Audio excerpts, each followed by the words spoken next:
Shalom saudara-saudari yang terkasih dalam Tuhan, renungan hari ini berjudul Teruntuk Kaum Ateis.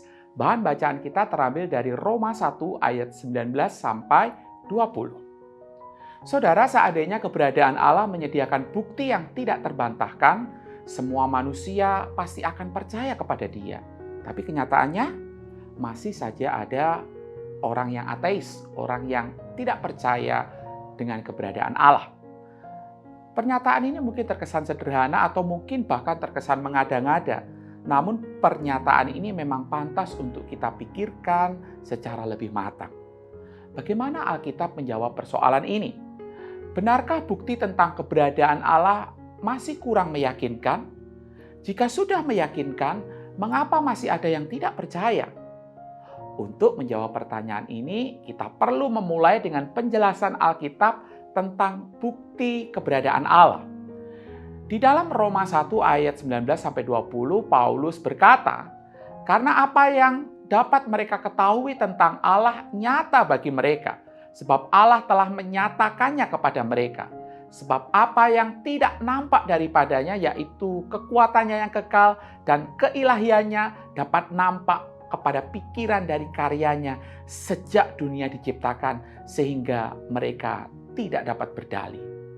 Ayat ini sebetulnya hendak mengatakan dengan kata lain, manusia itu seharusnya bisa mengetahui keberadaan Allah melalui penalaran terhadap ciptaan.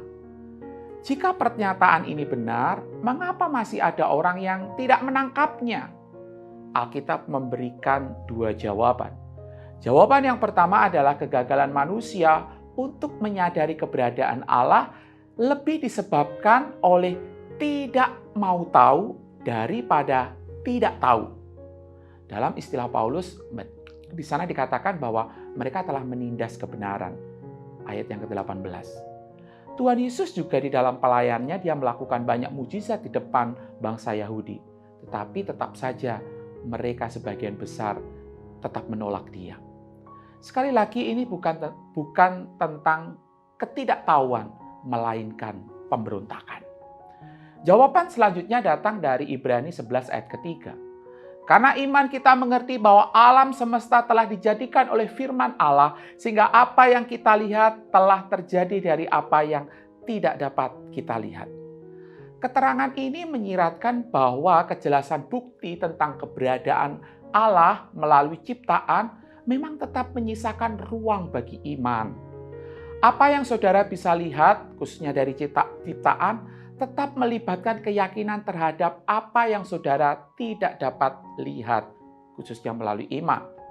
Setiap orang pasti memiliki iman dalam arti dan taraf tertentu. Hal ini berlaku bagi kaum teis yang percaya kepada Allah ataupun yang tidak percaya akan keberadaan Allah. Dalam bahasa yang lebih sederhana, setiap orang itu biasa menafsirkan data itu dengan asumsi dasar tertentu.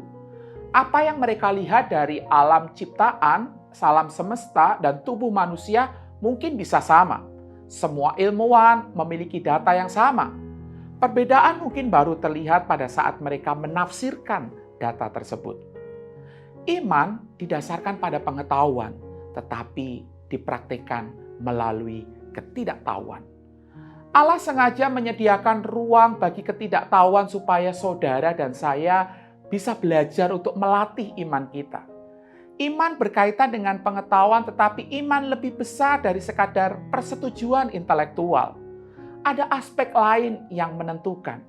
Iman seseorang dapat dibentuk melalui aspek personal, kepribadian, sosial atau pengalaman, kultural atau kebiasaan, dan spiritual, ideologi atau pemahaman tertentu yang dianut. Mengetahui bukti-bukti tentang keberadaan Allah, khususnya ketika kita bisa menangkapnya secara nalar, persetujuan intelektual, tidak menjamin munculnya iman yang benar. Ada hal-hal lain yang turut berperan dalam pertimbangan. Lagi pula, sebagian orang akan tetap memilih untuk mempercayai apa yang mereka ingin percayai. Dan itulah kondisi hati manusia. Tapi bagi kita, apakah bukti tentang keberadaan Allah cukup meyakinkan?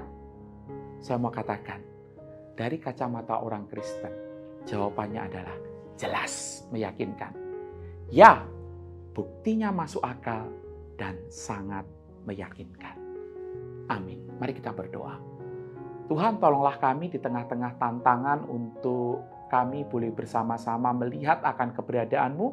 Lewat kebenaran firman-Mu kembali kami diingatkan bahwa Engkau adalah Allah yang menyatakan diri-Mu, Allah yang memperkenalkan diri, dan Engkau melalui kitab suci memberitahu kepada kami. Melalui juga alam ciptaan yang ada di sekitar kami, semuanya menceritakan tentang apa yang Engkau perbuat. Bahkan melalui Putra-Mu Yesus Kristus, kami dapat mengenal, kami dapat berelasi secara pribadi dengan Allah. Terima kasih ya Tuhan, biarlah ini terus meneguhkan iman kami di tengah-tengah zaman yang sedemikian rupa menantang akan keyakinan kami. Terpujilah Engkau Tuhan, di dalam nama Tuhan Yesus kami berdoa. Amin.